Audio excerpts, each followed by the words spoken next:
টুংটুং কোনো কাজ না করে সবসময় গাছের নিচে বসে শুধু চিন্তা করত। সে ভাবতো, হে উপরওয়ালা, আমি আগের জন্মে কি এমন গুনাহ করেছিলাম যে আমার কপালে এত দরিদ্র লিখেছো। কারণ উপরওয়ালা তাকে একসাথে অনেকগুলো সন্তান দিয়েছিলেন, কিন্তু তাদের খাওয়ানোর মতো ভাগ্য হয়তো লিখে দেননি। তাই সে সবসময় দুশ্চিন্তায় ডুবে থাকতো। কিন্তু একদিন খিদে ছটফট করা নিজের স্ত্রী ও সন্তানদের দেখে ঠুংঠুঙ্গের বুক ফেটে কান্না এলো। নিরুপায় হয়ে সে শুকনো কাঠ সংগ্রহের জন্য কালো জঙ্গলের সবচেয়ে গভীর অংশে চলে গেল। হাঁটতে হাঁটতে সে এক পুরনো ধ্বংসস্তূপে পরিণত হওয়া একটা বাড়ির সামনে পৌঁছালো এবং হঠাৎ তার নজর পড়লো দরজার পাশে রাখা একটি বাঁশির উপর, যা একটা অদ্ভুত আলোয় জ্বলতেছিল।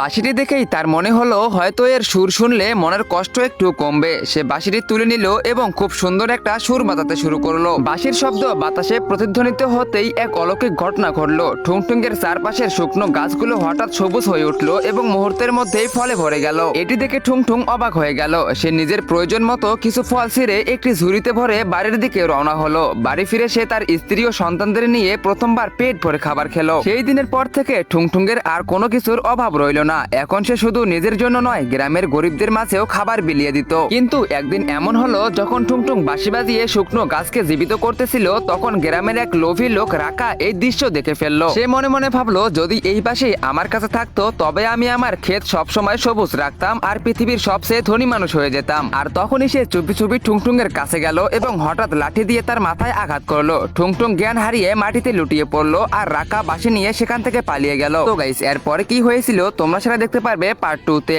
পার্ট 2 দেখতে চাইলে ভিডিওতে লাইক করে চ্যানেলটিকে সাবস্ক্রাইব করে ফলো করে অবশ্যই কমেন্ট বক্সে কমেন্ট করো পার্ট 2।